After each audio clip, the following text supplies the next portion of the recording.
எதுக்குமே அசர மாட்டாரு திருமானுங்க. ராணிப்பட்ட ஊருக்குள்ள வந்துட்டாருங்க, எங்களோட மனசுக்குள்ள வாழுறாருங்க. இது திருமான சாங்கு, கேட்க ஒண்ணு வாங்க. திருமான பேசி எல்லாம் கும்பலா டான்ஸ் டேய். திருமான சாங்கு ஒரு கேட்க ஒண்ணு வாங்க. திருமான பேசி எல்லாம் கும்பலா டான்ஸ். யாருக்கும் அடிமை இல்ல எங்க அண்ணங்க, எதுக்குமே அசர மாட்டாரு எங்க குல தெய்வம் திருமானங்க.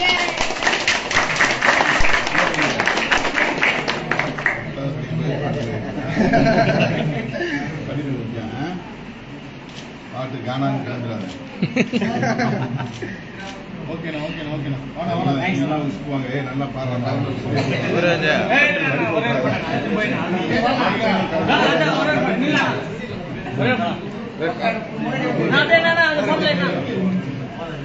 பக்கா வந்து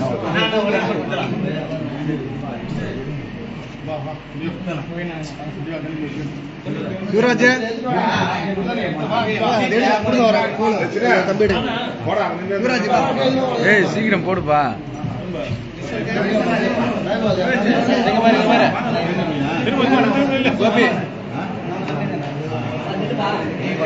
ஏய் அந்த பக்கம் நில்லுப்பா.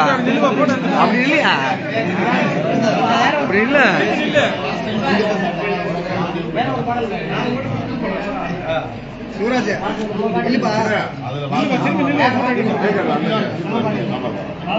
வந்துரு வந்துரு வந்துரு வந்துரு.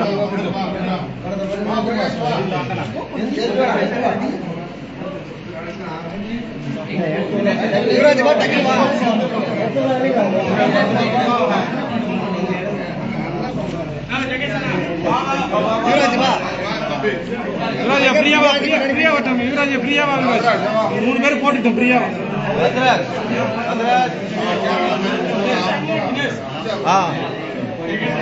ஆன் பண்ணுமே அம்பேத்கர் சித்தூர் சித்தூர்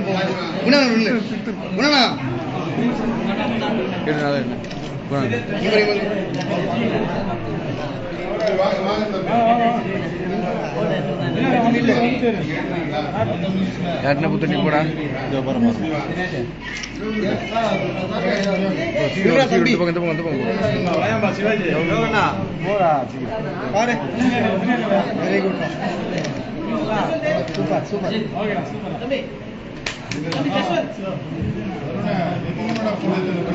தருண் எங்க பாரியா?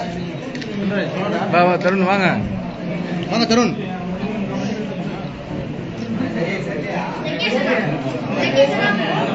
இந்த தம்பி ரமேசனா ரமேசனா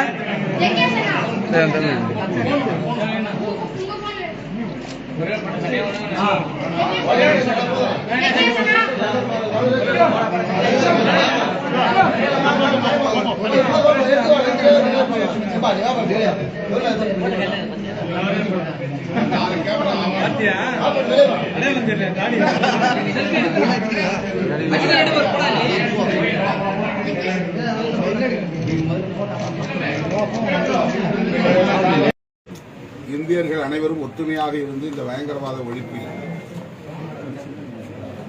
ஒத்துழைப்பு நல்க வேண்டும் என்பதை உணர்த்தும் வகையில் தமிழ்நாடு முதலமைச்சர் அவர்களின் இந்த பேரணி அமைய உள்ளது. ஆகவே இதில் விடுதலை சிறுத்தைகள் பங்கேற்கிறோம். கட்சி அடையாளங்களின்றி பொதுமக்களாய் இதில் அனைவரும் பங்கேற்க வேண்டும் என்று விடுதலை சிறுத்தைகள் உட்பட யாவருக்கும் நான் வேண்டுகோள் விடுக்கிறேன். தமிழ்நாட்டை பொறுத்தவரையில் இப்போது ஒரே அணிதான் உள்ளது.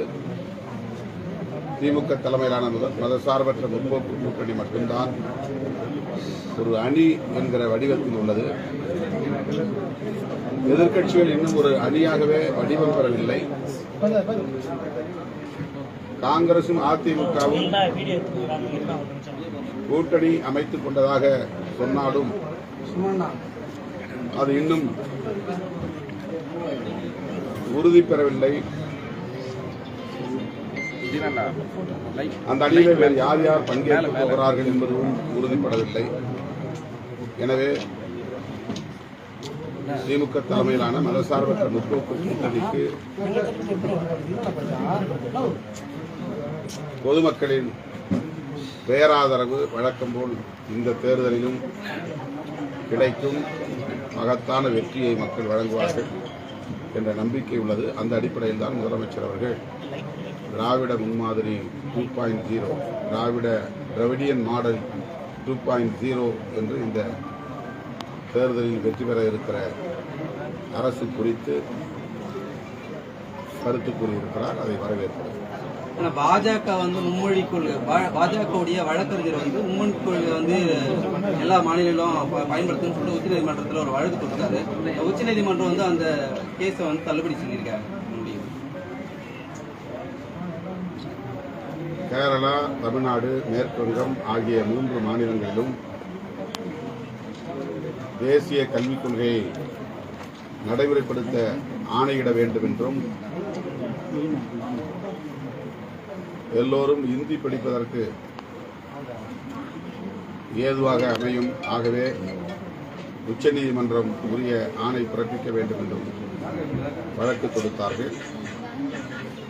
அப்படி ஆணையிட முடியாது என்று உச்சநீதிமன்றம் அளித்துள்ள தீர்ப்பு நீதிமன்றத்தின் மீதான நம்பகத்தன்மையை உயர்த்தியிருக்கிறது. உச்சநீதிமன்றத்தின் இந்த தீர்ப்பை விடுதலை சிறுத்தைகள் கட்சி வரவேற்கிறது, பாராட்டுகிறது. சார், இந்த ஆபரேஷன் சிந்தூர் இந்தியா பாகிஸ்தான் இருக்கக்கூடிய தீவிரவாதிகளுக்கு எதிராக நடந்த சண்டையை தாண்டி இந்தியா பாகிஸ்தான் சண்டையா மாறிட்டு சூழலில் தமிழ்நாட்டில் இதை பயன்படுத்தி இஸ்லாமியர்கள் மீதான அந்த வெறுப்புணர்வு அதிக அளவில் தூண்டப்படுற மாதிரியான ஒரு பின்பம் இருக்கு. இந்தியா முழுவதும் அந்த தோற்றம் இருக்கிறது. இஸ்லாமியர்கள் இந்தியர்கள் தான், இந்த மண்ணின் மைந்தர்கள் தான். அவர்களுக்கு எதிரான வெறுப்பை திட்டமிட்டு பரப்புவது ஏற்புடையதல்ல. இஸ்லாமியர்களும் இணைந்தே பயங்கரவாதத்திற்கு எதிரான இந்திய ஒன்றிய அரசின் தாக்குதலை வரவேற்கிறார்கள். ஆகவே இந்தியாவை பொறுத்தவரையில் மதத்தின் பெயரால் எந்த வெறுப்பு அரசியலும் கூடாது, சமூக பிளவினைவாதமும் கூடாது என்பதை ஒரு வேண்டுகோளாக வைக்கிறோம். ஆபரேஷன் சிந்தூர் என்பது பயங்கரவாதத்திற்கு எதிரான ஒரு நடவடிக்கை என்கிற முறையில் ஒட்டுமொத்த இந்தியர்களும் அதற்கு ஆதரவு நல்கி வருகிறார்கள். ஆனால் அது இந்துத்வாவின் அஜெண்டா என்ற தோற்றத்தை சிலர் ஏற்படுத்துகிறார்கள். அது ஏற்புடையதல்ல. சார், இப்போ நாட்டினுடைய எல்லை பகுதியிலான இந்த ஜம்மு காஷ்மீர் இந்த மாதிரியான மாநிலங்கள் தொடர்ச்சியாக தாக்குதல் நடந்துகிட்டே இருக்கு. இப்போ மெஹபூபா முஃப்தி கூட சொல்லியிருக்காங்க, தாக்குதல் எடுத்துங்க, நாங்கள் ரொம்ப அன்சேஃபாக இருக்கிறோம். மெஹபூபா முஃப்தி சொல்லியிருக்காங்க, எங்களோட தாக்குதலை சீக்கிரமாக முடிவு கொண்டு வாங்க, எல்லையோரம் இருக்கக்கூடிய மாநிலங்களோட மக்கள் பெரிய அளவில் பாதிக்கப்பட்டிருக்காங்க சொல்றாங்க. இந்த நடவடிக்கை சீக்கிரமாக முடிக்கணும் அப்படின்னு சொல்லி கேட்டிருக்காங்க. போர் வேண்டாம் என்பதுதான் ஜனநாயக சக்திகளின் ஒற்றை கோரிக்கை. பயங்கரவாதத்திற்கு எதிரான தாக்குதல் என்பது வேறு, 2 நாடுகளுக்கு இடையிலான போர் என்பது வேறு. 2 நாடுகளுக்கு இடையிலான போராக மாற்றுவதற்கு பலரும் முயற்சிக்கிறார்கள். தவறான செய்திகளை பரப்புகிறார்கள், வதந்திகளை பரப்புகிறார்கள், சமூக வலைத்தளங்களை அதற்கான களமாக மாற்றுகிறார்கள். அது ஏற்புடையதல்ல. பயங்கரவாத சக்திகளின் கூடாரங்கள் எதுவாக இருந்தாலும் அவர்களின் பதுங்கு இடங்களை குறிவைத்து தாக்குதல் நடத்துவது, அவர்களை பலவீனப்படுத்துவது, அதன் அடிப்படையில் பயங்கரவாத நடவடிக்கைகளை கட்டுப்படுத்துவது என்பது வரவேற்கத்தக்கது. மெஹபூப் அவர்கள் சொன்னதைப் போல எல்லையோரத்தில் வசிக்கக்கூடிய மக்களின் பாதுகாப்பு மிகவும் முக்கியமானது. ஆகவே போர் வெடிக்காமல், 2 நாடுகளுக்கு இடையிலான போராக இது மாறாமல் பார்த்துக் கொள்ள வேண்டியது இந்திய ஒன்றிய அரசின் பொறுப்பு என்பதை விடுதலை சிறுத்தைகள் சுட்டிக்காட்டுகிறது.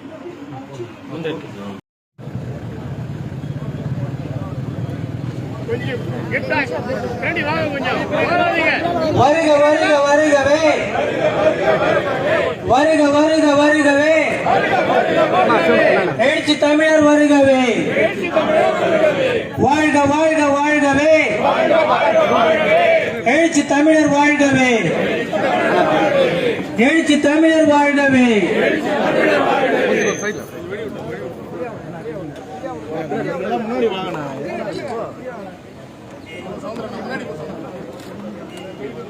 தடுக்க முன்ன போக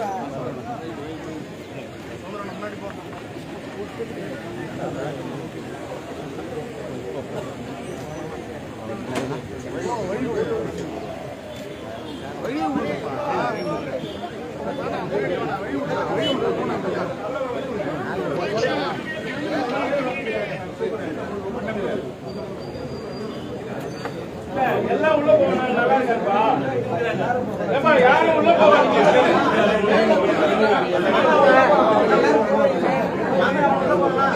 வழி விடு போன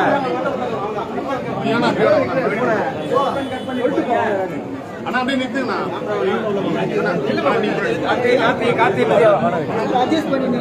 ஏன் கேமராமேன் யாரும் சொல்ல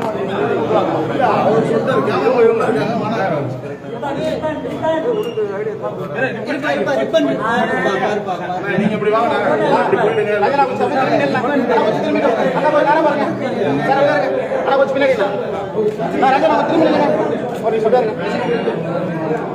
நானே கொஞ்ச நேரம் பிடிச்சிங்கண்ணா. ஆனா கொஞ்சம் இருங்க ஆனா ஒரு நிமிஷம் நேரம்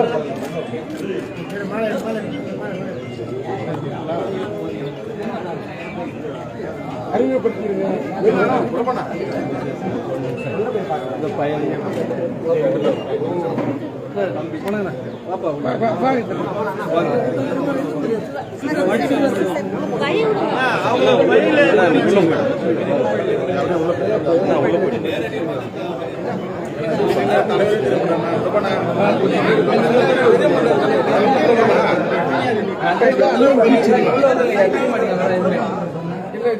தெரியல நீங்க தெரிய மாட்டீங்க.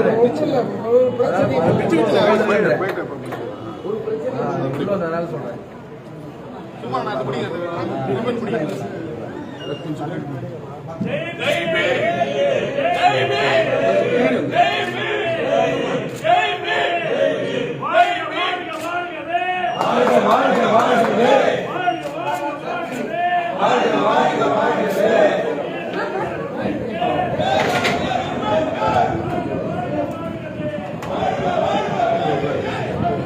நான் நாங்க இறங்கிட்டு எல்லாம் வந்து உள்ள எல்லாம் வந்து உள்ள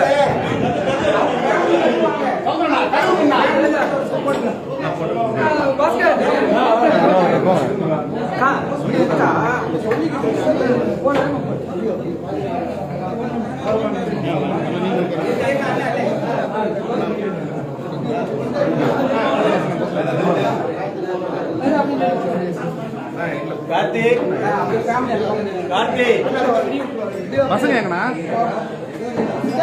ராகுல் ராகுல் வாப்பா முன்னாடி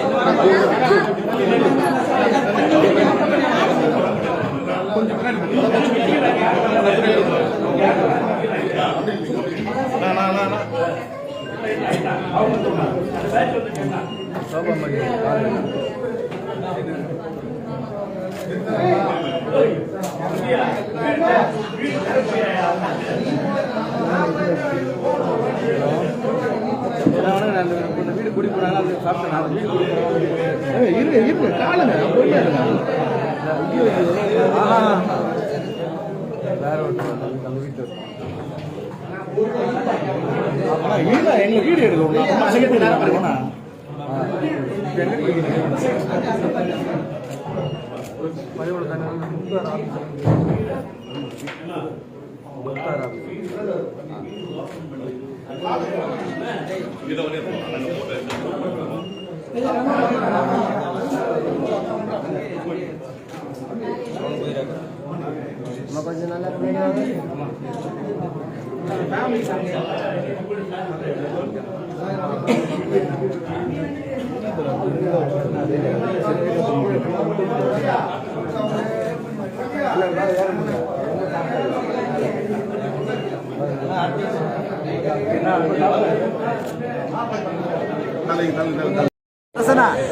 வேலூர் மாவட்ட அரசு ஊழியர் ஐக்கியப்பேரவையின் சார்பாக அண்ணன் அவர்களுக்கு மாலையாக அறிவிக்கின்றார்கள்.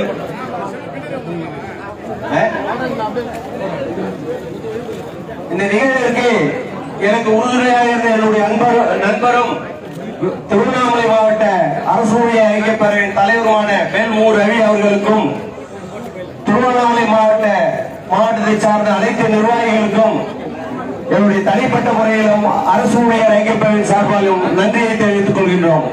விடுபட்டு விட்டது, மன்னிக்கவும். அவர் என்னோடவே இருப்பதால் அவரை அடிக்கடி நான் மறந்து விடுகின்றேன். அதனால் தவறாக எடுத்துக்கொள்ள வேண்டாம்.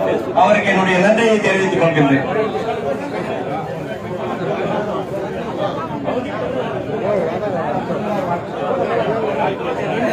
அடுத்து ஊடகவியலாளர் அன்பு சகோதரர் திரு முக்தார் அவர்கள் நிகழ்ச்சியை வாழ்த்தி பேசுவார். நல்லங்கப்பா.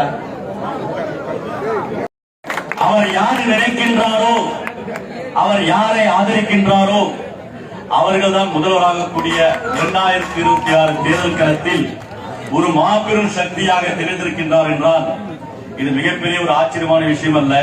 அது இறைவன் கொடுத்த வரம். மக்களை பாதுகாக்க வேண்டும், அனைத்து தரப்பு மக்களையும் பாதுகாக்க வேண்டும், அவருடைய வலியை உணர வேண்டும், ஒரு குடும்பத்தில் ஒருவராக இருக்க வேண்டும் என்ற அடிப்படையில் எனக்கு தெரிந்தும் எந்த அரசியல்வாதியும் இல்லை, எந்த அரசியல் கட்சி தலைவனும் இல்லை. அப்படி இருக்கக்கூடிய ஒரு மாமனிதன் தான் தொல் திருமாவளவன். ஆகவே அவரை இந்த நிகழ்ச்சியில் வரவேற்பதில் நான் பெருமிதம் கொள்கின்றேன், மகிழ்ச்சி கொள்கின்றேன். ஏனென்றால் ஒரு பத்திரிகையாளர் என்பது அவருக்கு ஒரு தொலைநோக்கு பார்வை இருக்கும். அரசியல்வாதிகள் எல்லாம் ஒரே மாதிரிதான் இருப்பார்கள் என்று சொல்வார்கள், அரசியல் ஒரு சாக்கடை என்று சொல்வார்கள். அப்படிப்பட்ட சூழ்நிலையில் பாலைவனத்திலும் ஒரு மலர் மலர்க்கும் என்று போல இன்னைக்கு இந்த அரசியல் சாக்கடையிலும் ஒரு தூய்மையான ஒரு மனிதர் இருக்கின்றார் என்பதில் நான் பெருமிதம் கொள்கின்றேன். ஆகவே அப்படிப்பட்ட ஒரு மனிதரை வருக வருக என வேலூர் மாவட்டம் சார்பாகவும் இந்த மக்களின் சார்பாகவும் வரவேற்கிறேன். நன்றி, வணக்கம்.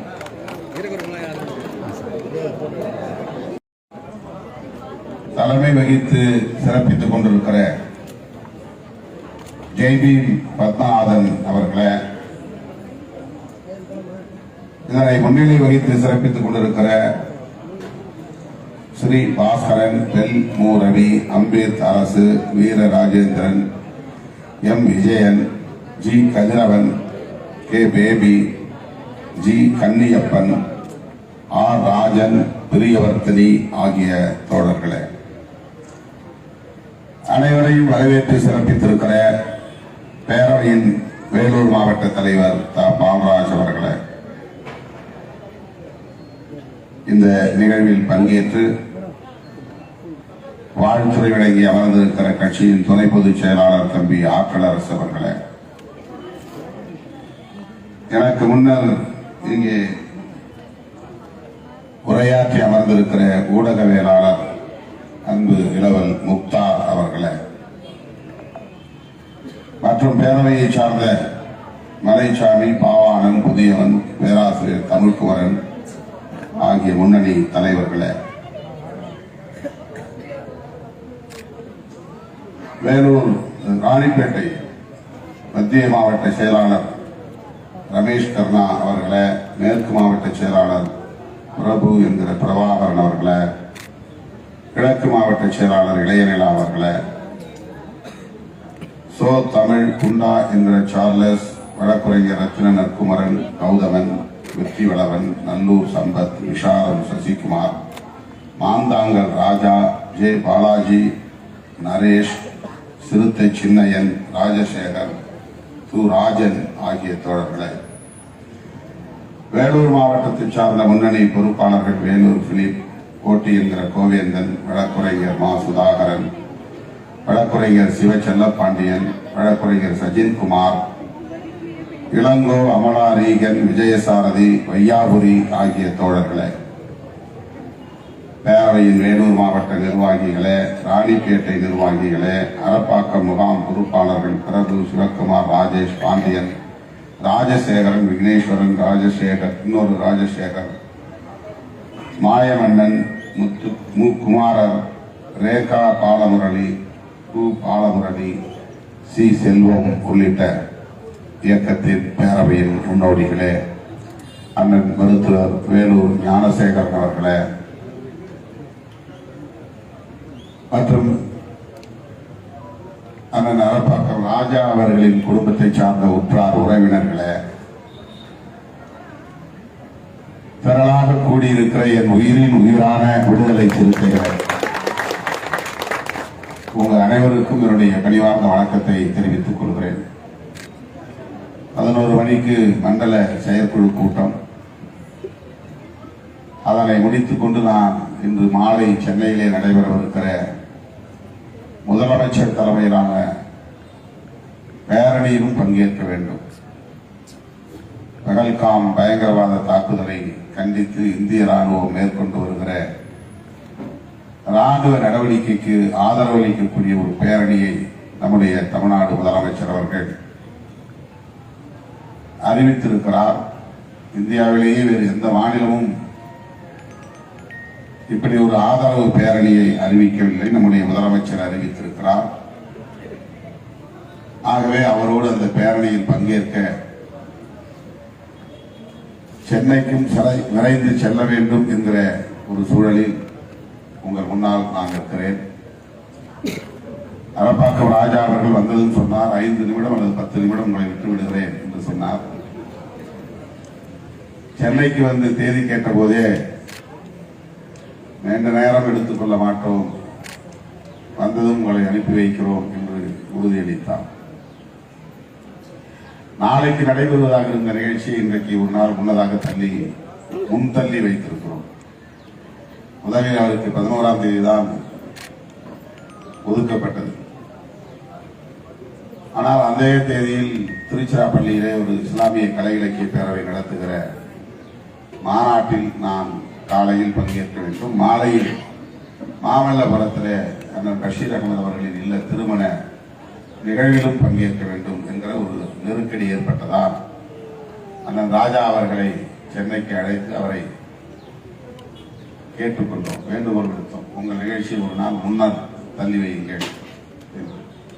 முன்னறிக்கைகள் 5000 முன்னறிக்கைகள் அழைப்பதர்கள் எல்லாம் அச்சிட்டு நாம் கொடுத்து விட்டேன். எல்லாருக்கும் போய் சேர்ந்து விட்டது.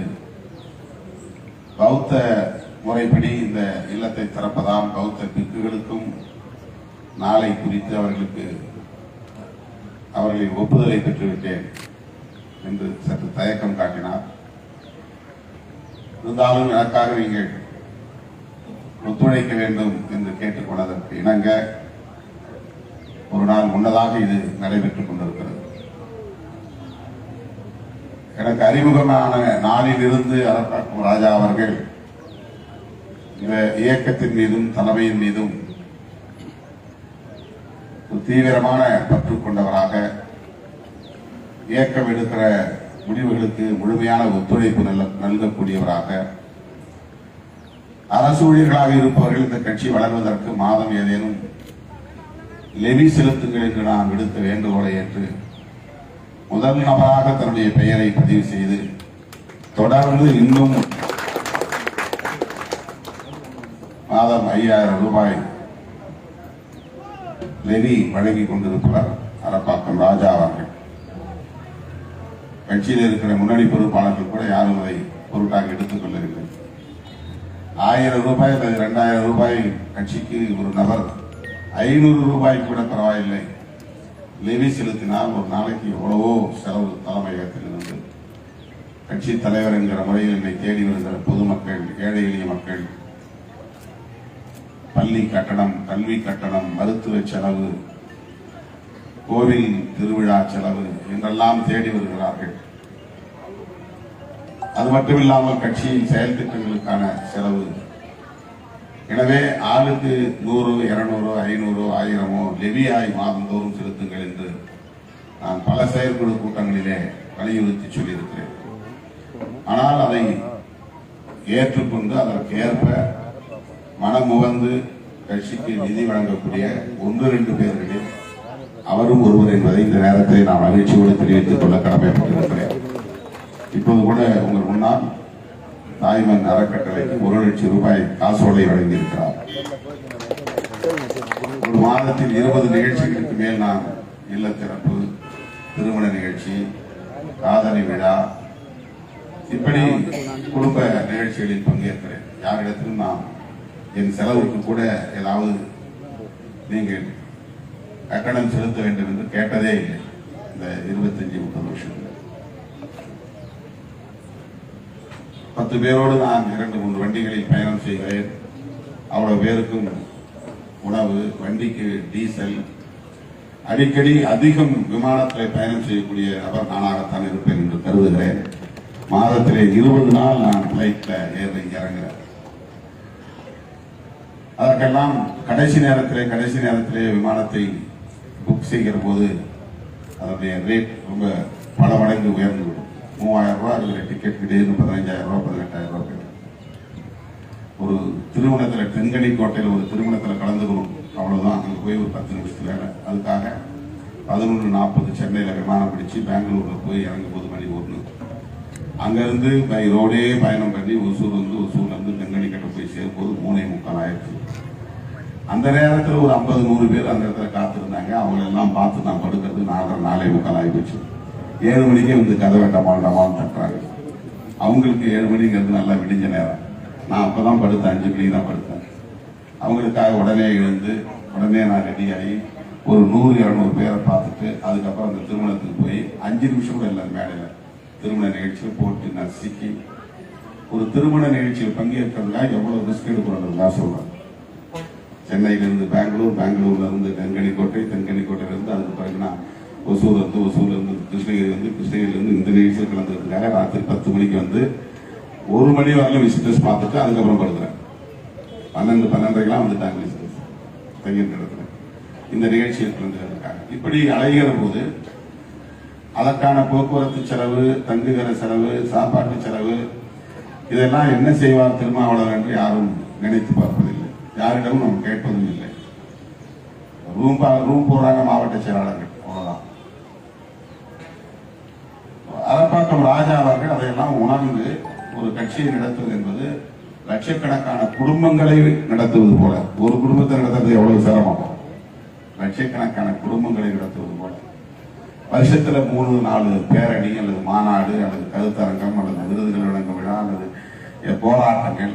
13ஆம் தேதி கூட புதுக்கோட்டையில் வடகாடு சாதி விளையாட்டத்தை கண்டித்து ஒரு ஆர்ப்பாட்டம். இப்ப மண்டல செயற்குழு போறேன். இந்த மாதிரியான பொது வாழ்க்கையில் ஈடுபடக்கூடிய ஒரு இயக்கத்திற்கு அல்லது ஒரு தலைமைக்கு என்ன வகையான நெருக்கடிகள் இருக்கும் என்பதை உணர்ந்து கொண்டு அதற்கு ஒத்துழைக்கக்கூடிய நல்ல உள்ளம் கொண்டவர்கள் என்ற பட்டியலில் முதலிடத்திலே இருக்கிற அரப்பாக்கம் ராஜா அவர்களின் குடும்ப நிகழ்ச்சியில் பங்கேற்பதில் எனக்கு மகிழ்ச்சி. அவர் நான் தேனியை மாத்திரமே ஒரு மாதிரி முகம்லாம் அவருக்கு ஆயிடுச்சு. அவரால் இதை ஏற்றுக்கவே முடியல. எனக்கு தனிப்பட்ட முறையில் என்னுடைய நிகழ்ச்சிக்கு நான் எங்கேயும் போகல. என்னுடைய குடும்ப நிகழ்ச்சி அல்லது என்னுடைய சொந்தக்காரங்களை பார்க்க போறேன், எங்க அம்மாவை பார்க்க போறேன், எங்க அண்ணனை பார்க்க போறேன், என் தம்பியை பார்க்க போறேன், அல்லது நான் என்னுடைய பர்சனலா நான் ஒரு கிளப்ல போய் நான் கொஞ்ச நேரம் ரிலாக்ஸ் பண்ண போறேன், அல்லது நான் டீச்சிங் போறேன், அல்லது ஒரு கொடைக்கானல் போயிட்டு நான் ஒரு 3 நாள் டூர் அடிச்சு வர போறேன், அல்லது ஒரு ஸ்டார் ஹோட்டல்ல உட்காந்து நான் நண்பர்களோட டிஃபன் சாப்பிட போறேன் அப்படின்னா எதுவுமே கிடையாது. 20 மணி நேரம் அல்லது 22 மணி நேரம் கட்சிக்காரங்களோட கட்சி நிகழ்ச்சிக்கு தான் போறோம். அந்த மாதிரியான ஒரு சூழலை களத்தில் இருந்து கூட இருந்து பல ஆண்டுகளாக உணர்ந்து அதற்கு ஏற்ப ஒத்துழைக்கக்கூடிய ஒரு இளவல் அரப்பாக்கம் ராஜா அவர்கள் என்பதை மகிழ்ச்சியோடு நான் தெரிவித்துக் கொள்ள கடமைப்பட்டிருக்கிறேன். அவருடைய இல்லத்தை திறந்து வைத்தது எனக்கு மகிழ்ச்சி. அவரோடு நீண்ட நேரம் இருக்க வேண்டும் என்பதை மகிழ்ச்சி. ஆனால் 11 மணிக்கு நிகழ்ச்சி, அடுத்த மண்டல சேர்க்கை. அதை முடிச்சுட்டு நான் 2-2.5 மணி நேரம் பயணம் பண்ணுவோம். வேலூர்ல இருந்து நீங்க பயணம் பண்ணீங்கன்னா உங்களுக்கு 1.5 மணி நேரம், எனக்கு கூடுதலா 2 மணி நேரம் ஆயிரும். ஒரு 15 இடத்துலயாவது மறிப்பாங்க தோழர்கள். வண்டியை மறிச்சு இறங்கு ஏறும்பாங்க.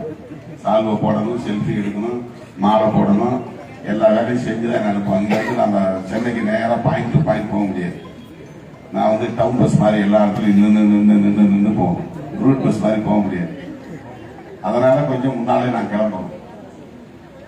அரப்பாக்கம் ராஜா அவர்கள் பௌத்தத்தின் மீது தீவிரமான ஈடுபாடு உள்ளவர். ஒரு பௌத்தர் பிக்குகளை அழைத்து வந்து அதை முறைப்படி இன்றைக்கு ஒரு திறப்பு விழாவை நடத்தியிருக்கிறார்.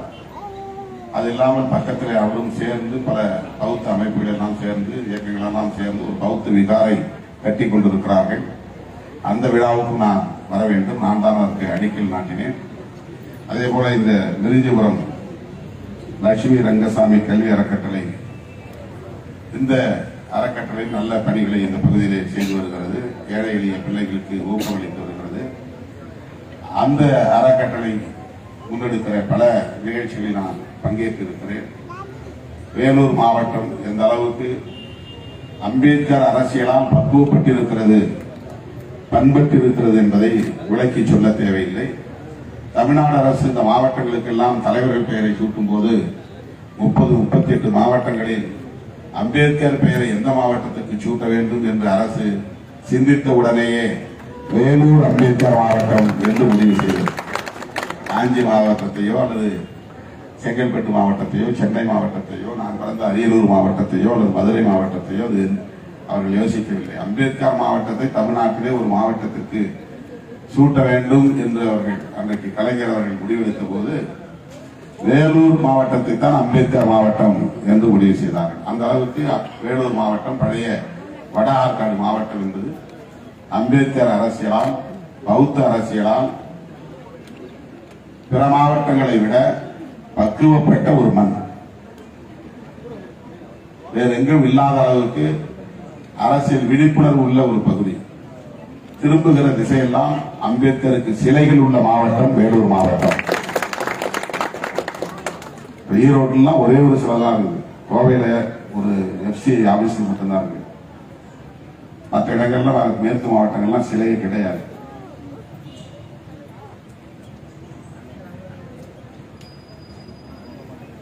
நம்முடைய திட்டம் ஒன்று ஜெய்பீம் 2.0 ஒரு அம்பேத்கர் படிப்பகத்தை தமிழ்நாட்டில் ஒரு 6000 கிராமங்களில் கட்டி முடிக்கணும்னு ஒரு கனவு திட்டம் இருக்கு.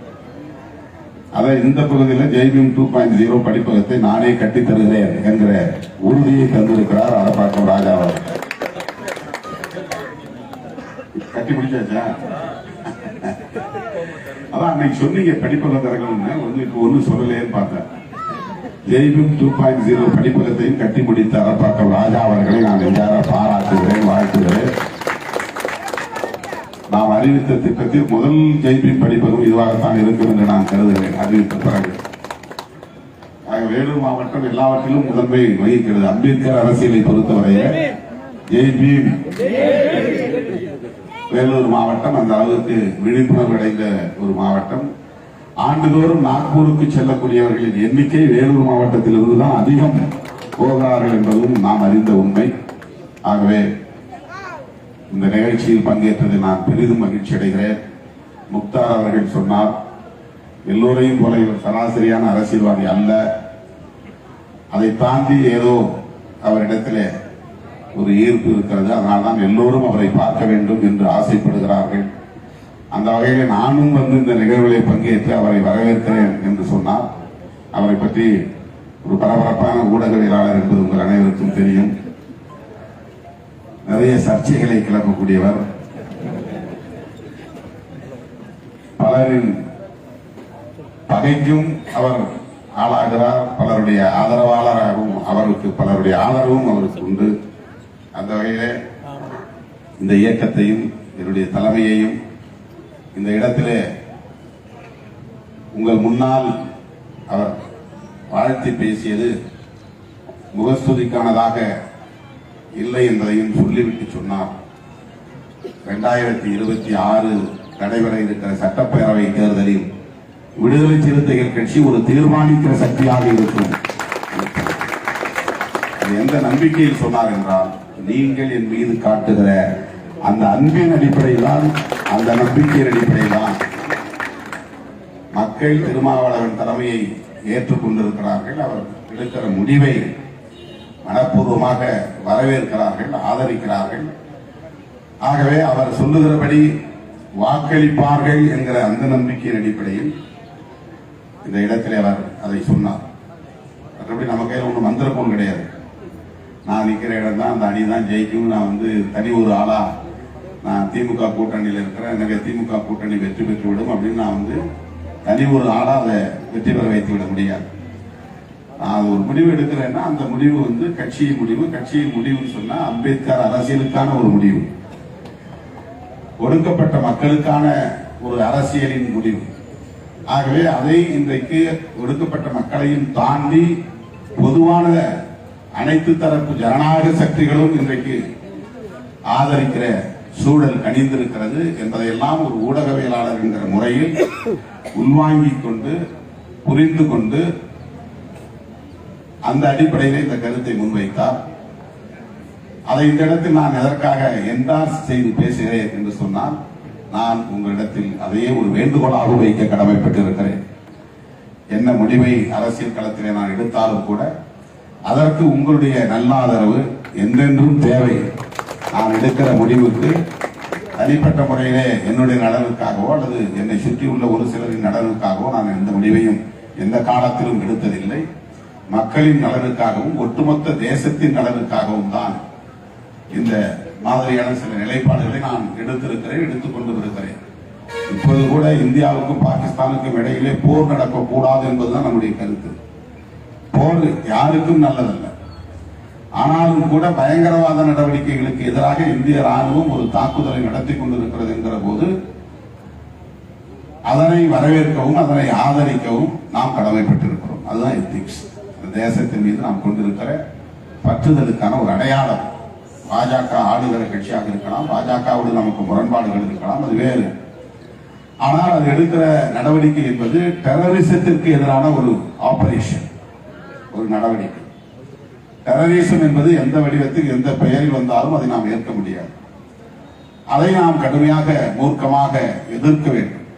ஆகவேதான் முதல்வர் அவர்கள் அறிவித்த இந்த பேரணிக்கு முதல் நபராக ஆதரவு தெரிவித்தவர் திருமாவளவன். உடனே நான் நேற்று கிருஷ்ணகிரியில் ஒசூரில் என்று கருதுகிறேன் பத்திரிகையாளரை சந்தித்தேன். சந்தித்த உடனே முதலமைச்சர் இப்படி ஒரு பேரணியை அறிவித்திருக்கிறார், அந்த பேரணியில் நான் கலந்து கொள்ள இருக்கிறேன் என்று அறிவித்தேன். இதுபோலத்தான் தேசத்தின் நலன் கருதி, மக்களின் நலன் கருதி அரசியல் தேர்தல் அரசியல் களத்திலும் நாம் முடிவெடுக்கிறோம். அதில் வேற எந்த நோக்கமும் கிடையாது. எனவே நான் எடுக்கக்கூடிய அந்த முடிவுக்கு, அந்த நிலைப்பாட்டுக்கு என்ன காரணம் என்றால், எந்த நம்பிக்கை என்றால், நீங்கள் அதை ஏற்றுக்கொள்வீர்கள், வரவேற்பீர்கள் என்கிற நம்பிக்கை தான். அதன்படி வரவிருக்கிற 2026 சட்டப்பேரவை பொதுத் தேர்தலில் சனாதன சக்திகள், பரப்பின் அடிப்படையில் உயர்வு தாழ்வு உண்டு என்று நியாயப்படுத்துகிற சக்திகள், சமூக நீதிக்கு எதிரான சக்திகள், அம்பேத்கர் அரசியலை நீர்த்து போவதற்காக சதித்திட்டம் தீட்டுகிற சக்திகள் தமிழ் மண்ணிலே வேரூன்றிவிடக் கூடாது. அவர்கள் இன்னொரு திராவிட இயக்கத்தின் தோளிலே ஏறி சவாரி செய்ய பார்க்கிறார்கள் என்பதை புரிந்து கொண்டுதான் நாம் எச்சரிக்கையாக சில முடிவுகளை எடுக்கிறோம். அந்த முடிவுக்கு உங்களை போன்றவர்களின் நல்லாதரவு என்றைக்கும் தேவை, ஒத்துழைப்பு தேவை என்பதை சுட்டிக்காட்டி அரப்பாக்கம் ராஜா அவர்களுக்கும் அவருடைய குடும்பத்தினருக்கும் என்னுடைய வாழ்த்துக்களை தெரிவித்து முடிக்கிறேன். நன்றி, வணக்கம். ஜெய் பீம்.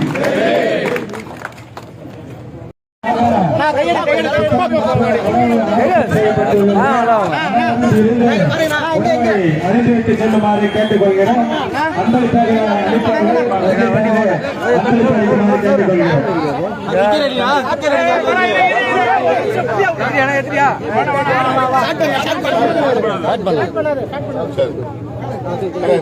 ஸ்டார்ட் பண்ணி தான்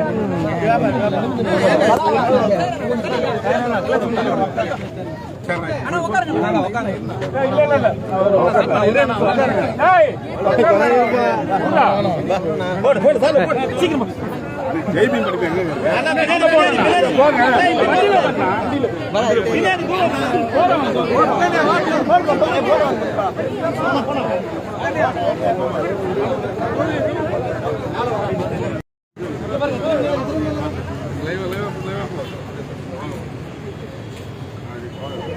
நாங்க பாருங்க அப்படியே போட்டுங்க பாருங்க போட்டு பாருங்க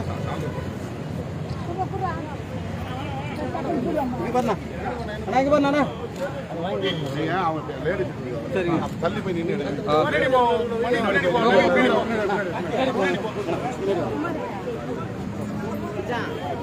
கீழே கீழே கீழே போடுங்க கீழே போடுங்க கீழே போடுங்க மேலே போடுங்க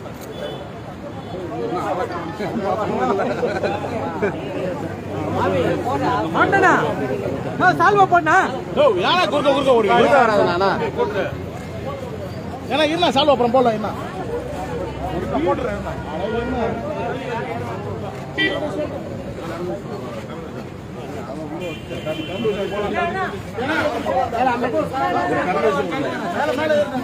கத்திரி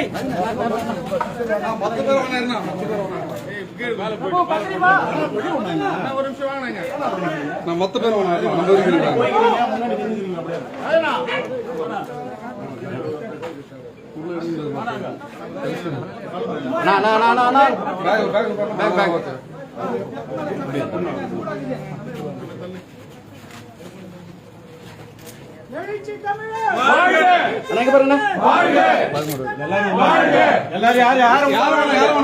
இது முடியல யாரும் உள்ள வராதீங்க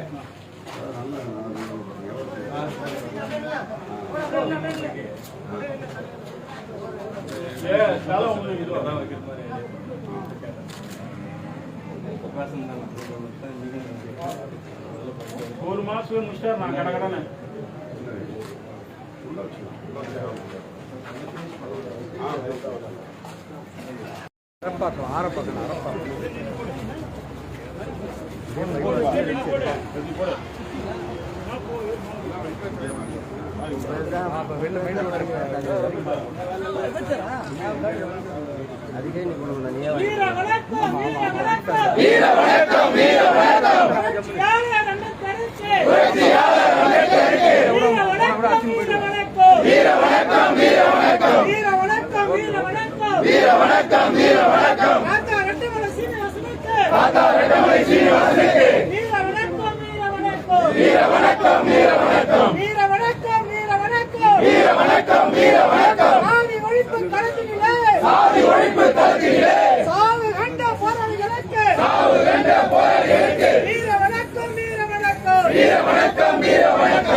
இருண்ணா, நீங்க மறிக்காதீங்கண்ணா.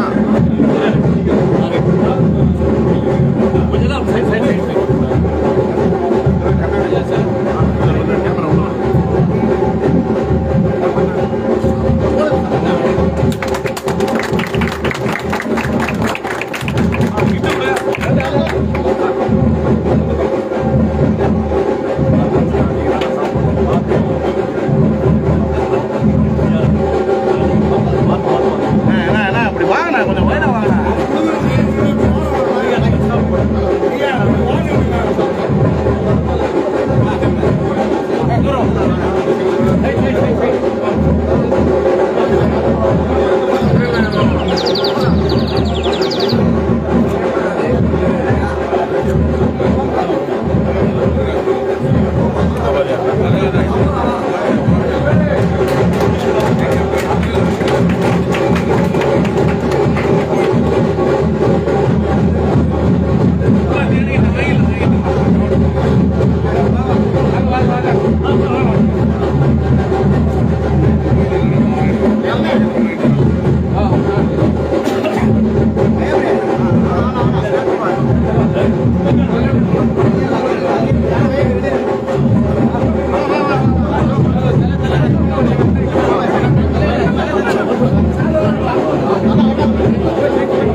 தலைவரோடு கூட்டமாக வருகின்றவர்கள் தலைவருக்கு மட்டும் வழிவிட்டு அவர் மட்டும் மேடைக்கு வரும்படி செய்ய வேண்டும். மேடையிலே வேறு யாரும் ஏறக்கூடாது. இது நிர்வாகிகளுக்கான கூட்டம் மட்டுமே. இது தொண்டர்களாக இருப்பவர், பொறுப்பாளராக இருக்கிறவர்கள், தொண்டர்களாக இருப்பவர் மாநில அமர வேண்டும். பொறுப்பாளராக இருக்கிறவர்கள் ஏற்கனவே சொல்லிக் வேண்டும். தலைவரை உள்ளிட்ட தலைவர்களுக்கு வணக்கம். அது தோழர்களா அவங்க இறுதி அமர்க யாரும் மேடையில் ஏற வேண்டாம் என்று கேட்டுக்கொள்கிறோம். இது பொதுக்கூட்டமல்ல. ஆபரேஷன் சிந்தூர் என்னும் ராணுவ நடவடிக்கையை நாம் இந்திய அளவில் ஒட்டுமொத்தமாக வரவேற்கிறோம், ஆதரிக்கிறோம், பாராட்டுகிறோம். அந்த வரிசையிலே இன்றைக்கு தமிழ்நாடு முதலமைச்சர் அவர்கள் அந்த ராணுவ நடவடிக்கையை ஆதரிக்கும் வகையில் மாலை 5 மணி அளவில் பேரணி ஒன்றை அறிவித்திருக்கிறார்.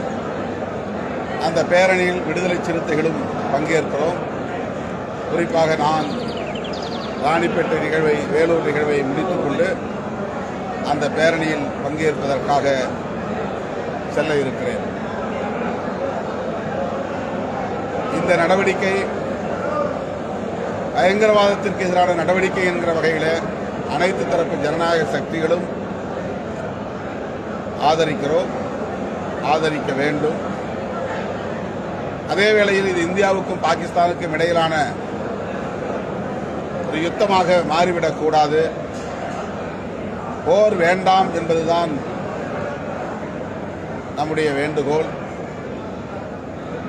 அனைத்து யுத்தங்களும் பேச்சுவார்த்தைக்காகவே என்று நாம் அறிவோம். ஆனால் அது பேரழிவுக்காக என்று ஆகிவிடக்கூடாது. எனவே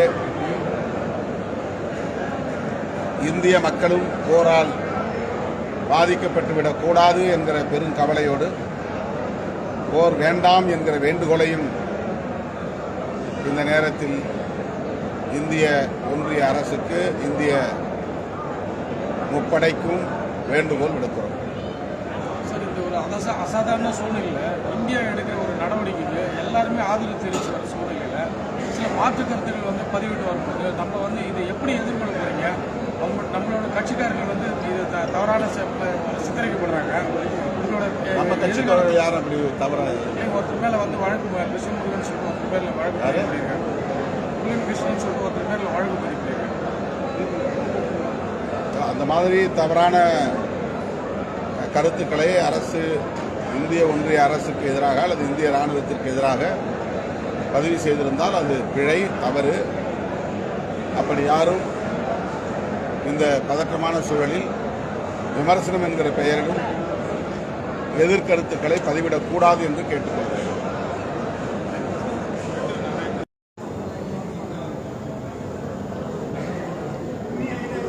பார்ந்த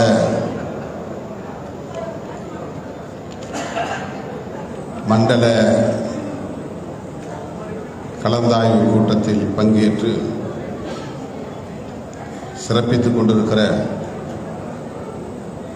மாவட்ட செயலாளர்கள், ராணிப்பேட்டை ரமேஷ் கர்ணா, பிரபு, இளையநிலா, வேலூர் பிலிப், கோட்டி என்கிற கோவேந்தன், வழக்குரைஞர் சுதாகர், திருப்பத்தூர்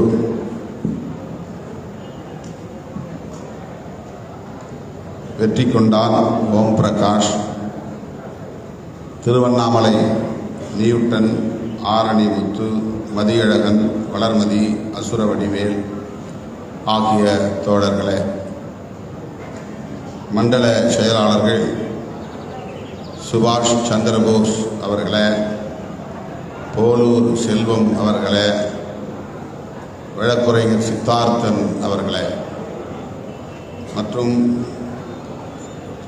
ராணிப்பேட்டை, வேலூர், திருப்பத்தூர், திருவண்ணாமலை ஆகிய 4 மாவட்டங்களை சார்ந்த கட்சியின் மாவட்ட பொறுப்பாளர்களே, மகளிர் விடுதலை இயக்கம் உள்ளிட்ட துணைநிலை அமைப்புகளின் நிர்வாகிகளே, அந்தந்த மாவட்டங்களை சார்ந்த மாநில பொறுப்பாளர்களே,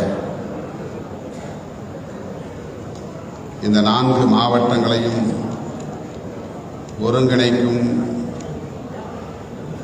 பணிகளை மேற்கொண்டு செயல்பட்டுக் கொண்டிருக்கிற ஒருங்கிணைப்பாளர்கள் பாலசிங்கம், பாசறை செல்வராஜ், பம்மல் ஷானவாஸ், வழக்குரைஞர் ராமச்சந்திரன், போலூர் செல்வம், அரக்கோணம் கௌதமன், வெளிச்சம் பிரவீன், வழக்குரைஞர் ரத்தின நற்குமரன், பி.க. அம்பேத்வளவன், அன்புக்கரசி, கி. கோவேந்தன், ஜானகிராமன், ஜெயலட்சுமி, கௌதமன் கோபு, பகலவன், வழக்குரைஞர் தமிழ்மாறன், ஏ. சேரன், நேரு, பொன்னிவளவன், பொதினி வளவன், வீராணம் ஆற்றலரசு, வழக்குரைஞர் சிவ செல்லப்பாண்டியன், நீல சந்திரகுமார், வழக்குரைஞர் வெற்றி செல்வன், வழக்குரைஞர் சந்திரன் ஆகிய தோழர்களே, மற்றும் இந்த நிகழ்வில் பங்கேற்று இதனை சிறப்பித்துக் கொண்டிருக்கிற அண்ணன் வேலூர் அர்ஜுனன் உள்ளிட்ட கட்சியின் மூத்த பொறுப்பாளர்களே,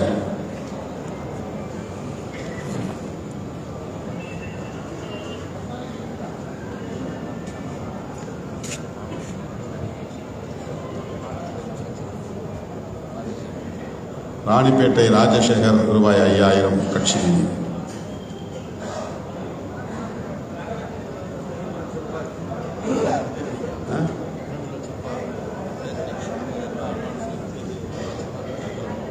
பேரணிக்காக நீலச்சந்திரகுமார் 2 லட்சம் அறிவித்து இப்போது முன்பணமாக 50,000 வழங்குகிறார்.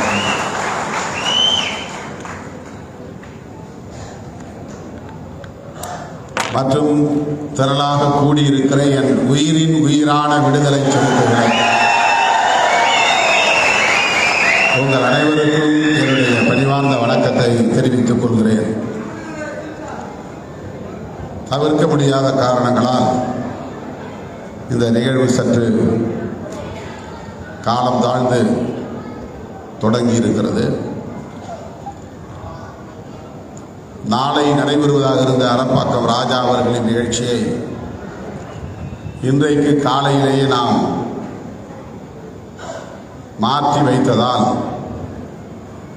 அந்த நிகழ்ச்சிகளுக்கு சென்று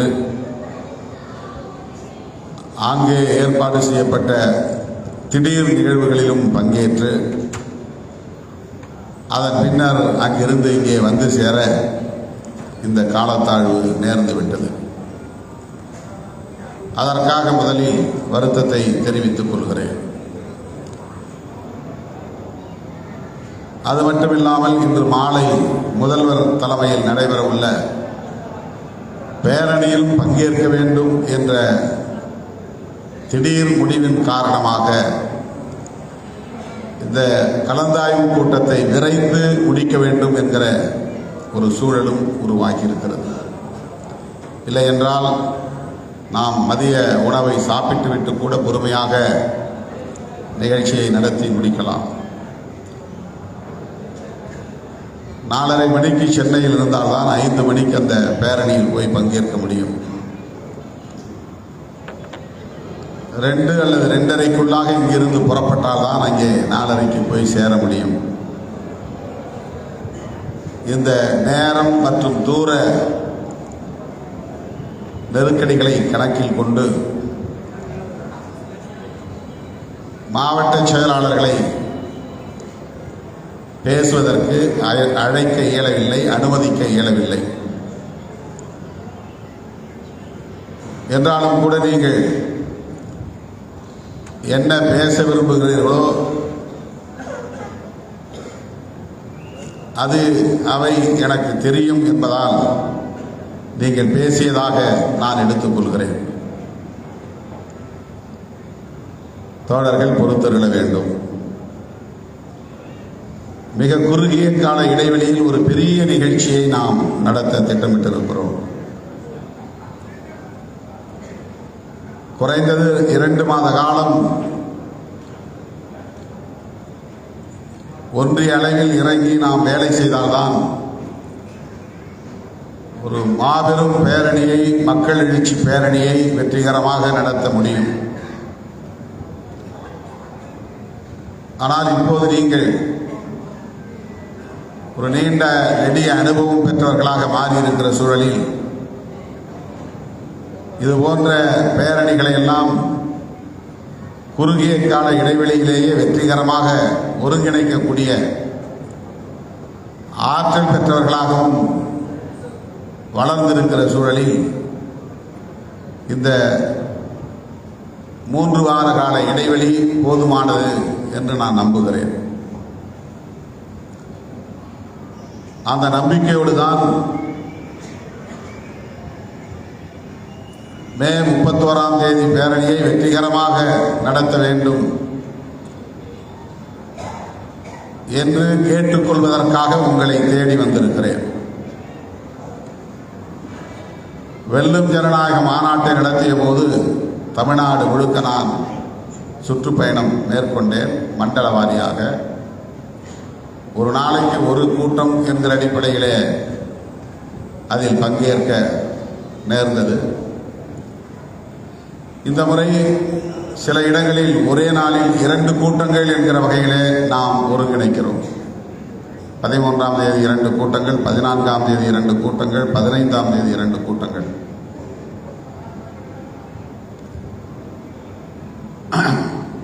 அதிலும் தென் மாவட்டங்கள் 10 மாவட்டங்களையும் ஒரே இடத்திலே நடத்த இருக்கிறோம். இங்கே கூட 4 மாவட்டங்கள் தான். சேலத்தில் நடைபெறுகிற கலந்தாய்வு கூட்டமும் 4 மாவட்டங்கள் தான். நேர நெருக்கடியால் 15ஆம் தேதியோடு இந்த கலந்தாய்வு கூட்டங்களை எல்லாம் நாம் முடித்துக்கொண்டு 28ஆம் தேதி 9ஆம் தேதி எல்லாம் நாம் எத்தனை வண்டிகள் இந்த மண்டலத்தில் இருந்து புறப்படுகின்றன என்கிற பட்டியலை கையில் வைத்திருக்க வேண்டும். ஒவ்வொரு ஒன்றிய வாரியாக எத்தனை வண்டிகள் கிளப்புகின்றன என்று. இந்த பேரணியை ஏன் இவ்வளவு அவசரமாகவும் இவ்வளவு குறுகிய கால இடைவெளியிலும் அறிவிக்க வேண்டும் என்கிற கேள்வி இயல்பாக எழும். அகில இந்திய அளவில் இப்படி ஒரு பேரணியை வேறு எந்த கட்சியும் அறிவிக்கவில்லை. வக்ஃப் திருத்த சட்டத்தை எதிர்த்து ஏற்கனவே நாம் தமிழ்நாடு முழுவதும் அனைத்து மாவட்ட தலைநகரங்களிலும் ஆர்ப்பாட்டங்களை நடத்தியிருக்கிறோம். மக்கள் மன்றத்தில் மட்டுமல்ல, நாடாளுமன்றத்திலும் குரல் கொடுத்திருக்கிறோம். அந்த சட்ட மசோதாவை அறிமுகப்படுத்திய போதும் கடுமையாக எதிர்ப்பு தெரிவித்தோம். நாடாளுமன்ற கூட்டு நடவடிக்கை குழுவிலும் நம்முடைய எதிர்ப்பை பதிவு செய்தோம். இப்படி அடுத்தடுத்து அந்த பிரச்சனையில் நாம் கவனம் குவித்து வருகிறோம். அதன் தொடர்ச்சியாக மே 31ஆம் தேதி இந்த பேரணியையும் நாம் அறிவிக்க நேர்ந்தது. ஜூன் மாதம் நடத்தலாம் என்று கூட தோழர்கள் சொன்னார்கள். அப்போது மழை பெய்வதற்கான வாய்ப்புகள் அதிகம் உள்ளன. மே மாதம் கடுமையான கோடை வெயில் அடிக்கிற ஒரு காலம், உச்சி வெயில் என்று சொல்வார்களே, அப்படி மாலை வேளையிலும் கூட உச்சி வெயிலை போல் அடிக்கிற ஒரு மாதம்தான். வெளியே நம்ம இறங்கி ஒரு கிலோமீட்டர் நடக்க முடியுமா என்கிற அளவுக்கான வெயில். என்றாலும் கூட இந்த பேரணியை அறிவித்திருக்கிறோம், நடத்தப் போகிறோம். இப்போது பாகிஸ்தான் மீது அல்லது பயங்கரவாத சக்திகளின் மீது இந்திய ராணுவம் ஒரு யுத்தத்தை நடத்தி கொண்டிருக்கிறது.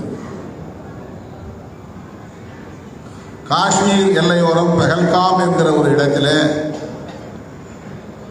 அண்மையில் பயங்கரவாதிகள் திடுமென ஊடுருவி கொடூர தாக்குதல் நடத்தி 26 பொதுமக்கள் பலியாகும் பேர் அவலம் நடத்தேறியது.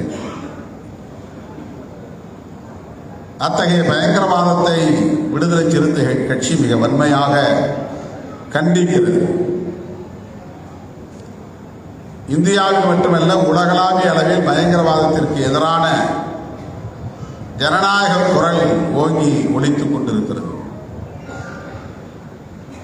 எந்த நாடுகளுக்கு இடையிலும் போர் நடக்கக்கூடாது என்பதுதான் நம்முடைய வேண்டுகோள். உக்ரைன் மீது ரஷ்யா தொடர்ந்து 2 ஆண்டுகளுக்கு மேலாக யுத்தத்தை நடத்தி கொண்டிருக்கிறது. ஏவுகணைகளை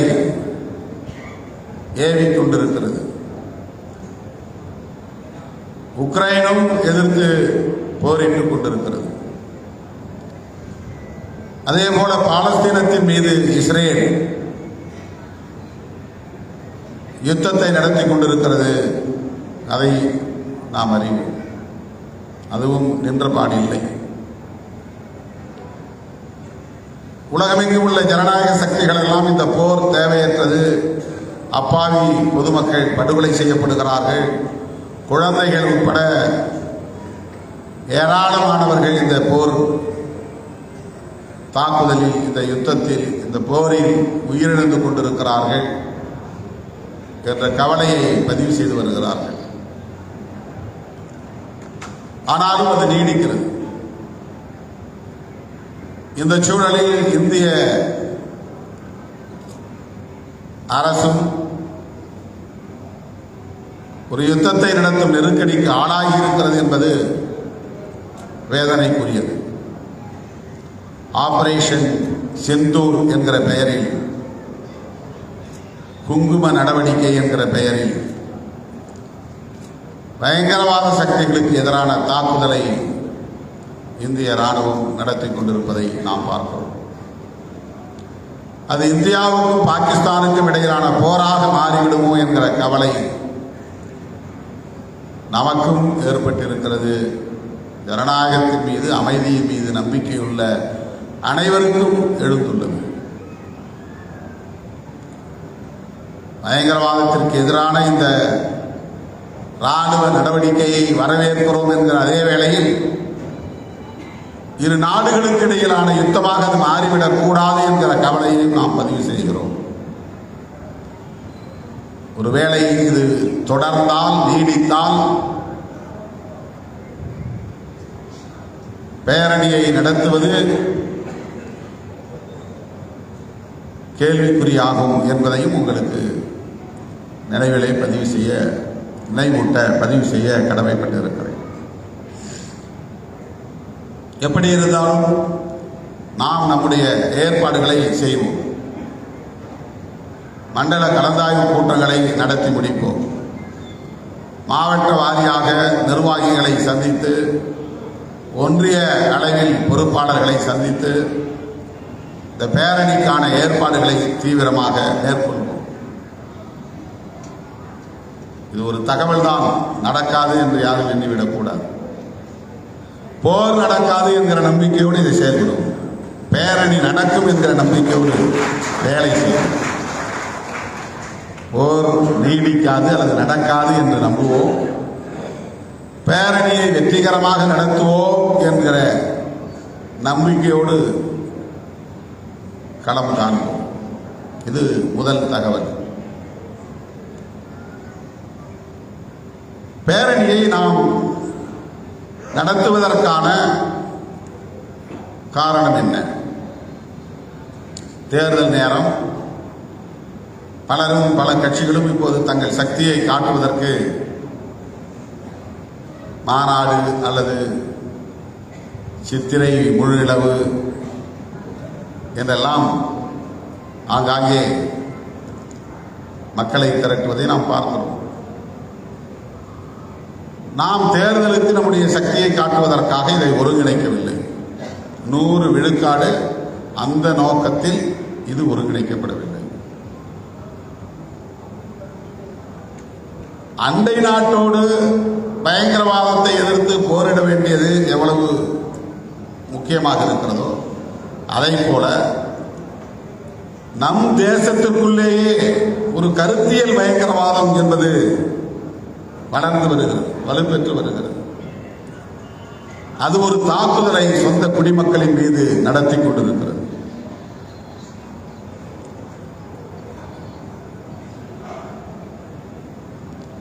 அது என்ன கருத்தியல் பயங்கரவாதம்? Ideological terrorism.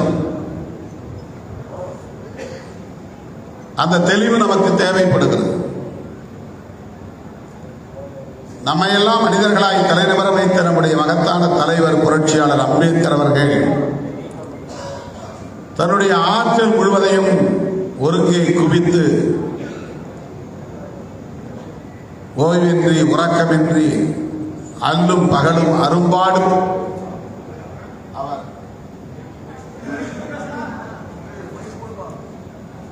எழுதி முடித்த 2 முக்கியமான படைப்புகள் நீங்கள் அறிந்த படைப்புகள். ஒன்று அரசமைப்பு சட்டம், இன்னொன்று புத்தரும் அவரது தம்மமும் என்கிற 2 நூல்கள்.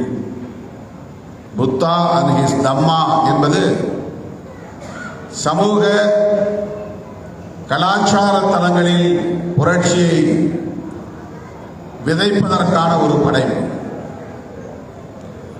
கான்ஸ்டிடியூஷன் ஆஃப் இந்தியா என்பது ஒட்டுமொத்த தேசத்தையும் சமத்துவ இந்தியாவாக கட்டமைப்பதற்கு உருவாக்கி இருக்கிற ஒரு அறிவாயுதம், கருத்தியல் ஆயுதம். அந்த அரசமைப்பு சட்டம் ஒரு புதிய இந்தியாவை கட்டமைப்பதற்கான கோட்பாட்டை, கருத்தியலை உயிர் மூச்சாக கொண்டிருக்கிற ஒரு சட்டம். இந்திய அரசமைப்பு சட்டத்தின் உயிர் மூச்சு கோட்பாடு நீதி, சுதந்திரம், சமத்துவம், சகோதரத்துவம் என்பதாகும். அந்த கோட்பாடுகளை வளர்த்தெடுக்க வேண்டும், செழுமைப்படுத்த வேண்டும். அதன் மூலம் புதிய இந்தியாவை கட்டமைக்க வேண்டும். அந்த இந்தியாவில் பிறப்பின் அடிப்படையில் உயர்வு தாழ்வு என்கிற பாகுபாடு இருக்காது. சாதிய கட்டுமானங்கள் இருக்காது. சகோதரத்துவம் தழைத்தோங்க சமத்துவம் இங்கே நிலை பெறும்.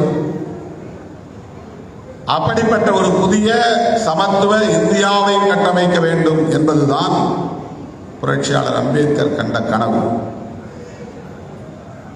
அம்பேத்கரிய கோட்பாடு என்றால் என்ன?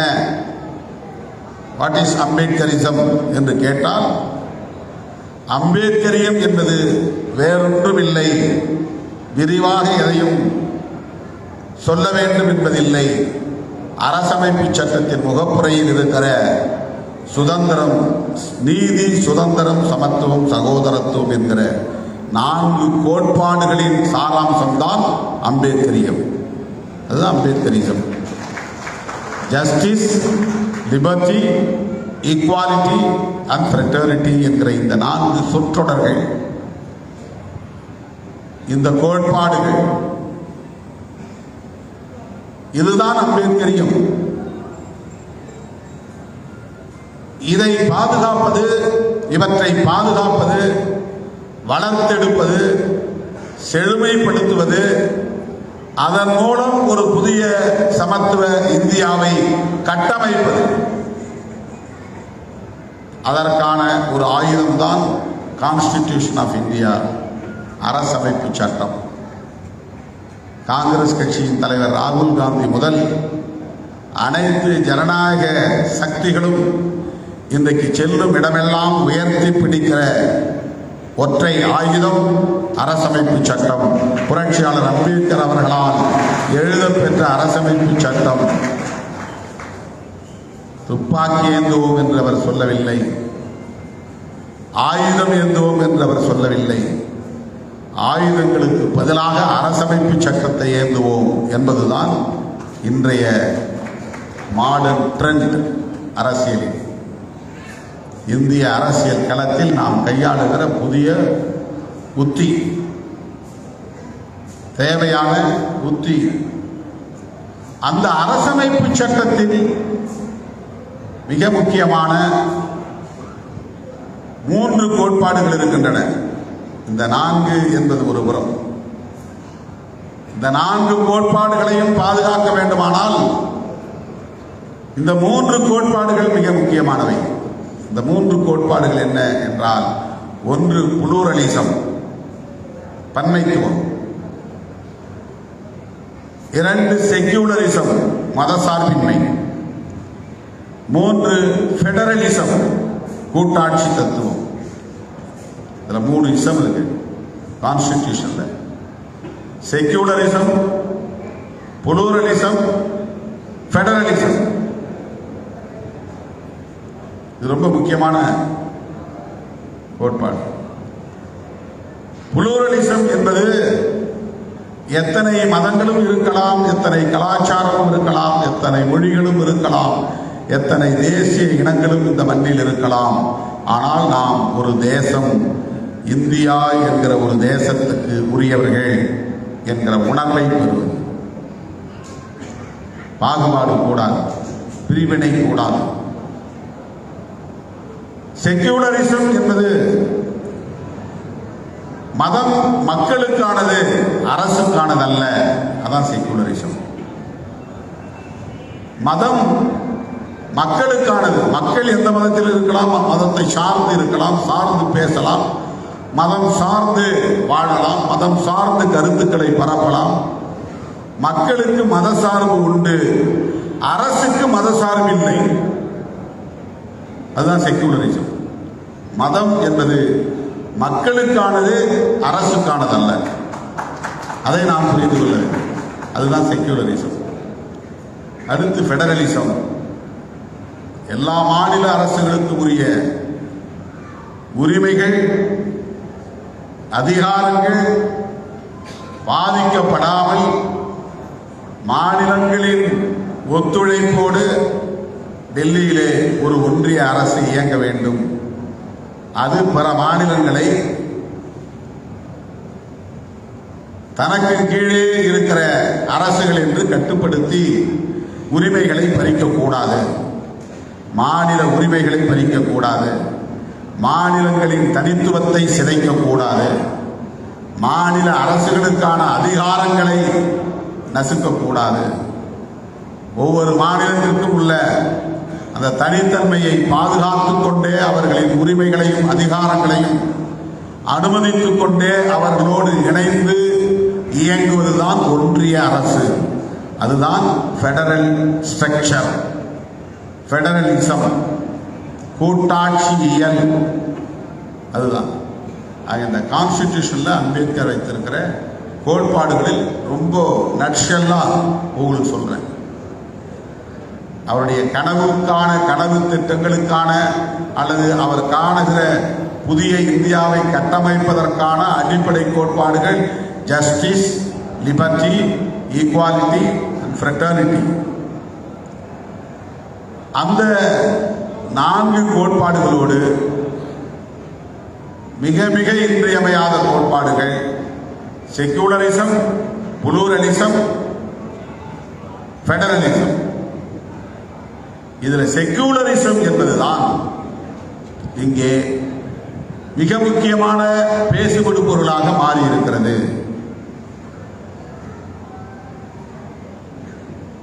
செக்யூலரிசத்திற்கு ஆதரவாகவும் செக்யூலரிசத்திற்கு எதிராகவும் இந்திய அரசியல் இயங்கிக் கொண்டிருக்கிறது. இதை நீங்க தெளிவா புரிஞ்சுக்கணும். நாமெல்லாம் யார் என்றால் ப்ரோ செக்யூலரிசம், செக்யூலரிசத்திற்கு ஆதரவானவர்கள். யார்? சிறுத்தைகள்.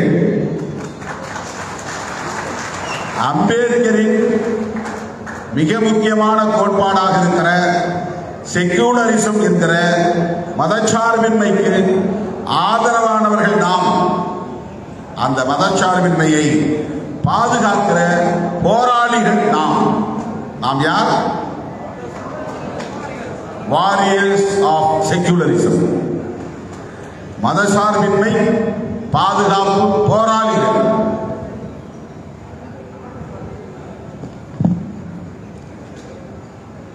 நம்மை போல காங்கிரஸ், இடதுசாரிகள், திமுக, திரிணாமுல் காங்கிரஸ், சமாஜ்வாடி பார்ட்டி, பகுஜன் சமாஜ் கட்சி, இந்தியா கூட்டணியில் இடம்பெற்றுள்ள அனைத்து கட்சிகள் நாம் அனைவரும் செக்யூலரிசத்திற்காகத்தான் இப்போது போர்க்குரல் எழுப்பிக் கொண்டிருக்கிறோம். இதற்கு நேர் எதிரானவர்கள் யார் என்றால் ஆர்எஸ்எஸ் அரசியல் பிரிவாக இருக்கிற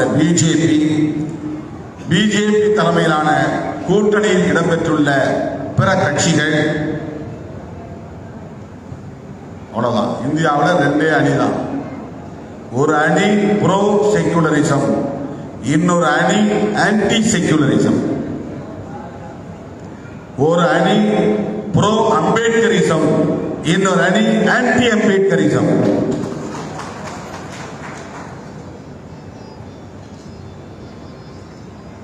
நம்முடைய அணி ப்ரோ கான்ஸ்டிடியூஷன், பிஜேபி அணி ஆன்டி கான்ஸ்டிடியூஷன். இதுதான். இந்த அணியில தான் நாம திமுகவோட பயணிக்கிறோம். வெறும் தமிழ்நாட்டுக்குள்ள இருக்கிற எலெக்ஷன், அந்த எலெக்ஷன்ல கிடைக்கிற நல்லது கெட்டதுங்கிற அடிப்படையில் நாம கணக்கு போடல.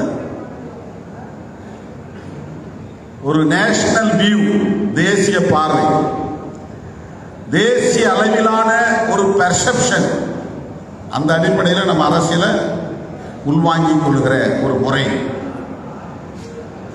அந்த அடிப்படையில் தான் காங்கிரஸோடும் திமுகவோடும் இடதுசாரிகளோடும் நாம் கைகோர்க்க வேண்டிய ஒரு வரலாற்று தேவை எழுகிறது. இது ஒரு ஹிஸ்டாரிக்கல் கம்பல்ஷன், வரலாற்று கட்டாயம்.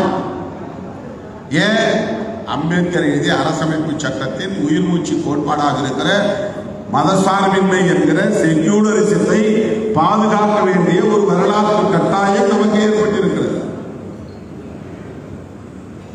இதோடுதான் இன்னைக்கு வக்ஃப் சட்டத்தை பொருத்தி பார்க்க வேண்டியிருக்கிறது. வக்ஃப் திருத்த சட்டம் முஸ்லிம்களுக்கு எதிரானது என்று மட்டும் சுருக்கி பார்த்துவிட முடியாது. குடியுரிமை திருத்த சட்டம் CAA என்பது முஸ்லிம்களுக்கு எதிரானது என்று மட்டும் சுருக்கி பார்த்துவிட முடியாது. ஜம்மு காஷ்மீர் மாநிலத்தின் உரிமையை, அதிகாரத்தை பறித்து அரசமைப்பு சட்டத்தில் இருந்த 370வது உறுப்பை நீக்கி ஜம்முவையும் காஷ்மீரையும் 2 யூனியன் பிரதேசங்களாக பிரித்தது வெறும் முஸ்லிம் சமூகத்திற்கு எதிரான நடவடிக்கை என்று மட்டும் சுருக்கி பார்த்துவிட முடியாது.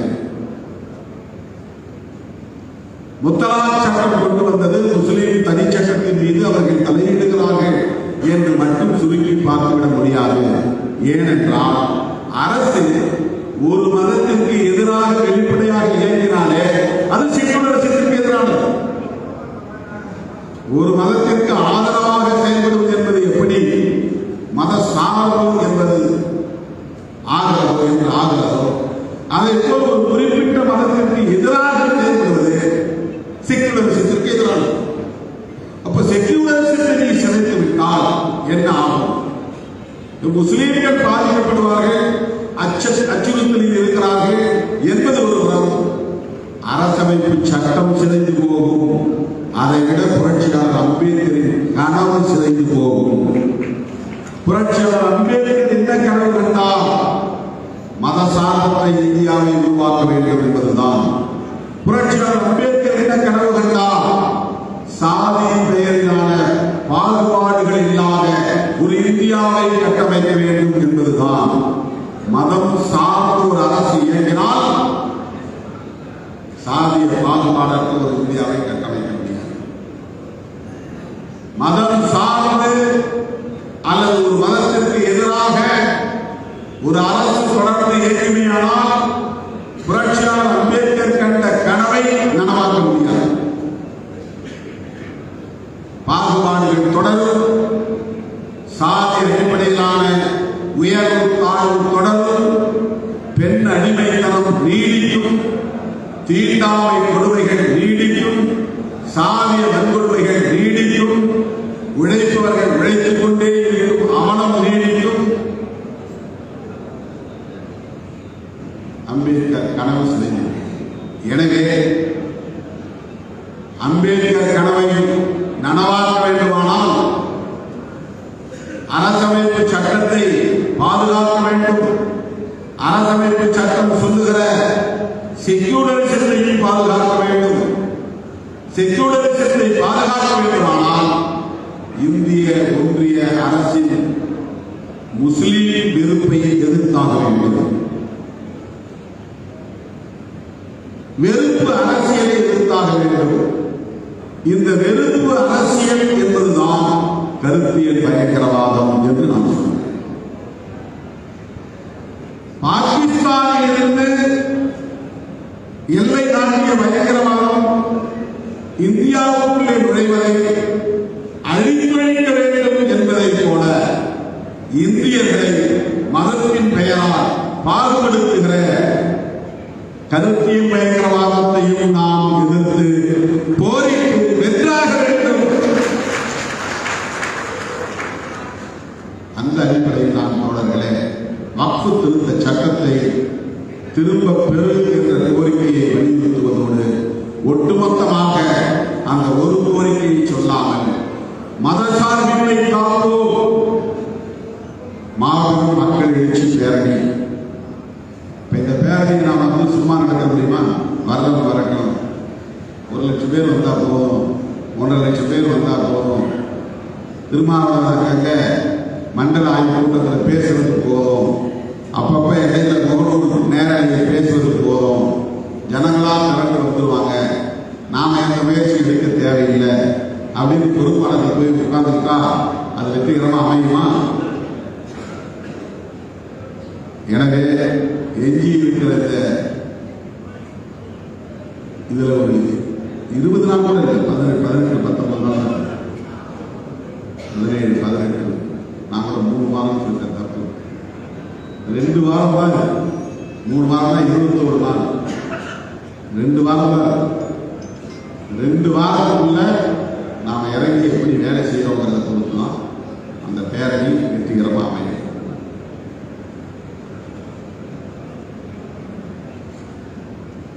இதுக்கு இடையில ஒரு கோரிக்கை புதுசாக நான் வச்சிருக்கிறேன். 2 கோரிக்கை.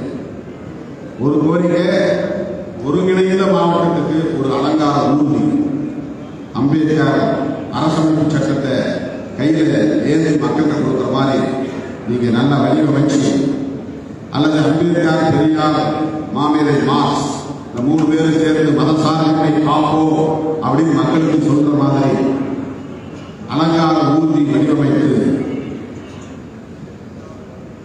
சுதந்திர தின அணிவகுப்பு, குடியரசு தின அணிவகுப்பு நீங்க பார்த்துருப்பீங்க, ஒரு மாடல். அந்த மாதிரி அலங்கார ஊர்திகளை, கருத்தியல் ஊர்திகளை, அரசமைப்பு சட்டத்தை பாதுகாக்கும் ஊர்திகளை வடிவமைக்கக்கூடிய ஒரு முக்கியமான கோரிக்கையை நான் வைத்திருக்கிறேன். எந்த அளவுக்கு சாத்தியம் தெரியல, என்னுடைய கனவு. நாம ஒரே டீம் ஸ்பிரிட்டோட வேலை செஞ்சா எதையும் சாதிக்க முடியும். அதுதான்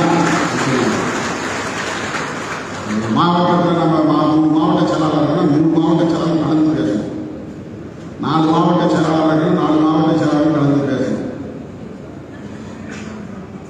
முன்னாள் பொறுப்பாளர்கள், மூத்த பொறுப்பாளர்கள், மாநில பொறுப்பாளர்கள் அவங்களோட கலந்து பேசணும். என்ன செய்யலாம், ஏது செய்யலாம்.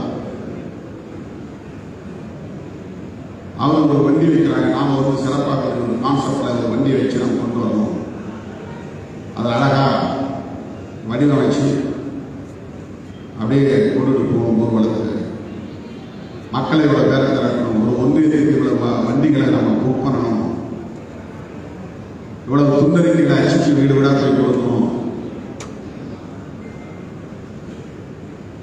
நீங்க நிர்வாகிகளை சந்திச்சு கலந்து பேசினாலே போதும். அதுதான் முக்கியமான செயற்குழுவை.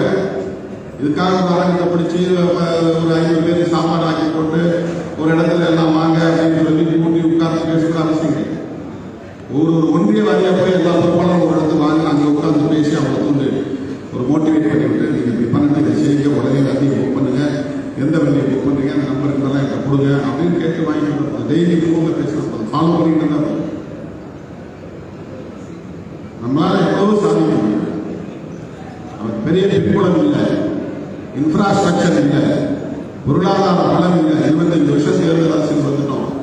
இன்னும் நாம் வந்து அப்பப்ப நிகழ்ச்சிகளுக்கு நம்ம மக்களே கையெழுதி நாம் நிகழ்ச்சி நடத்த வேண்டியதாக இருக்கு.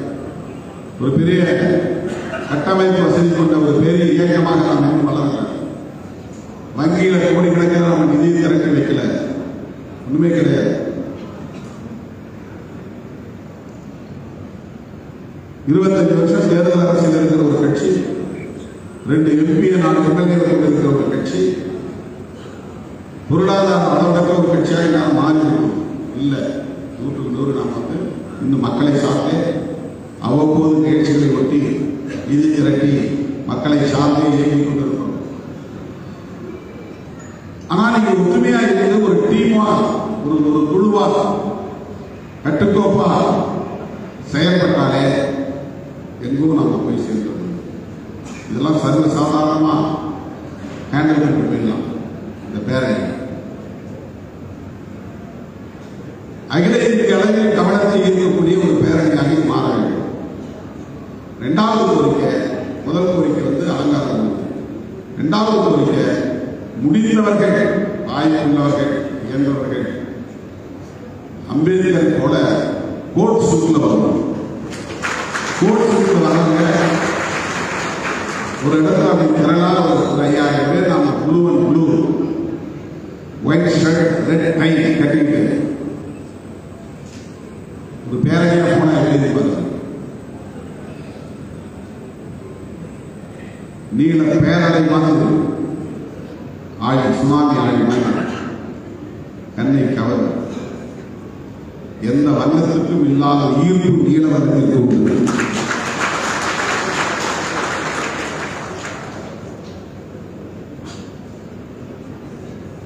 பொறுப்பாளர்கள், மாநில பொறுப்பாளர்கள், மாவட்ட பொறுப்பாளர்கள் நாளைக்கே போய் கைகளை பார்த்து அளவு கொடுத்து blue shirt, blue coat, white shirt, உள்ள சட்டை, வெள்ளை சட்டை, வெளியில கோட் ஃபுல் ஸ்லீவ் முழுக்க போட்டது கோட்,